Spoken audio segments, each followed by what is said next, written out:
سؤال موجود دايما عندي في الابلكيشن، بسال طبعا عن الكافيين مع الكلاينت بيكون قاعد معايا، فلما باجي في قصه المشروبات الغازيه الاقي الرد ايه بقى؟ لا يا دكتور مشروبات غازيه ايه؟ احنا بنشرب دايت. اللي بعده يا دكتور دايت مفيش مشروبات غازيه. دايت مفيش مشروبات غازيه. بص بقى، لا ما بداش يا رحاب اطلع اعمل لي فيديو بقى، الناس دي كده فيها يا جماعه فيها يا جماعه. يا دكتور دايت انتوا بتريش الكان. ايوه يا عم الحاج انت صح والله، انا معاك متفقه معاك. هو كاتب واحد سعر، هم ممكن يشتغلونا يا دكتور؟ لا ما بيشتغلوناش، انت صح، هو كاتب واحد سعر وهي واحد سعر وما فيهوش سعرات. بس هي القصه بس كده وتقف عندها وتروح تشتري الكان اللي انت مقتنع انها دايت؟ لا، افهم بقى معايا عشان لما تروح تشتري يبقى بكامل ارادتك انت قررت تشتري البيبسي الدايت. بص يا سيدي الناس، هم مبدئيا عملوا ايه؟ بمنتهى البساطه هم اذكياء جدا، راحوا شالوا لك السكر اللي بيجيب لك سعرات، تمام، واستبدلوه برده بحاجه مسكره بس ما فيهاش سعرات اللي هي المحليات الصناعيه.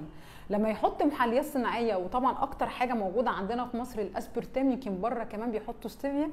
فالاسبرتام اصلا هو في حد ذاته الجرام الواحد بيديك حلاوه اكتر من 200 مره من الجرام العادي من السكر، مسكر جدا.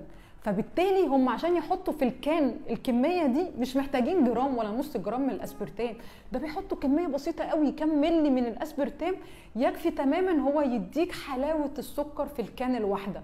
فبالتالي حضرتك تبقى بتشرب مبسوط وسعيد والسكر موجود في بقك وكل حاجه، ولكن انت ما فيش سكر، هو فعلا زيرو سعرات. عندي هنا بقى كذا تركايه. اولا انت بتستفز الانسولين على الفاضي وجسمك ذكي جدا، دي نقطه. النقطه الثانيه الاسبرتام كان من المحليات الصناعيه، اصلا الاف دي اي مش موافقه، يعني هي جرمته ولكن هو لسه موجود عندنا في مصر، واستهلاكه على المدى البعيد بيعمل مشاكل كبيره.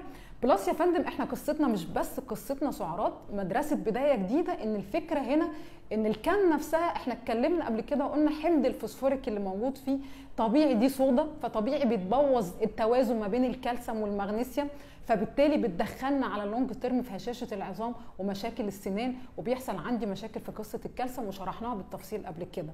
يبقى بقى سؤال مهم جدا، هل فعلا الكان او الكنز ممكن تدخلنا في فاتي ليفر، دهون على الكبد اللي هي الزيرو سعرات اللي هي اصلا انت بتقول عليها ان هي دايت؟